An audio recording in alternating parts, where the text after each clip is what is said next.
Vaishali Telugu film federation సంచలన నిర్ణయం తీసుకుంది. రేపటి నుంచి టాలీవుడ్లో షూటింగ్స్ అన్ని బంద్ చేయాలంటూ కూడా ఫిలిం ఫెడరేషన్ అయితే నిర్ణయించుకుంది.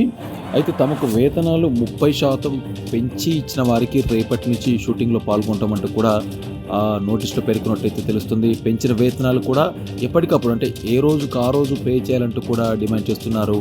కొద్దిసేపటి కిందటే ఫిలిం ఫెడరేషన్ అసోసియేషన్కి ఫిలిం ఛాంబర్కి మధ్య చర్చలు అయితే విఫలమయ్యాయి.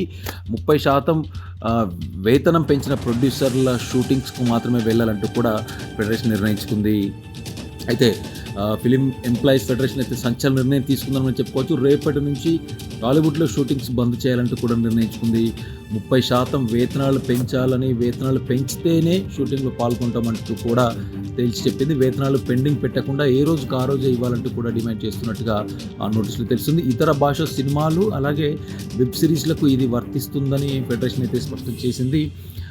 30% వేతనాలు పెంచిన రోజు నుంచే మేము షూటింగ్లో పాల్గొంటామంటూ కూడా చెబుతున్నారు. వేతనాలు పెంచితేనే షూటింగ్లో పాల్గొంటామంటూ కూడా తేల్చి చెప్పింది. వేతనాలు పెండింగ్ పెట్టకుండా ఏ రోజుకు ఆ రోజు ఇవ్వాలంటూ కూడా డిమాండ్ చేసింది వైశాలి.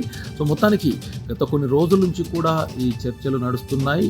అంటే దాదాపు ఫెడరేషన్కి సంబంధించి చాలామంది ఇటు ఫెడరేషన్ అనేది పక్కన పెడితే ఇండస్ట్రీలో ఉన్న పెద్దల్ని కూడా ఛాంబర్లో చాలాసార్లు కలిసిన సందర్భాలు మనం చూసాం. అసోసియేషన్కి సంబంధించినటువంటి సంఘాలు చాలాసార్లు మా వేతనాలు పెంచండి, ఇబ్బంది అవుతుంది అంటూ కూడా గత 4-5 నెలల నుంచి కూడా చాలాసార్లు కలిసిన సందర్భాలు మనం చూసాం.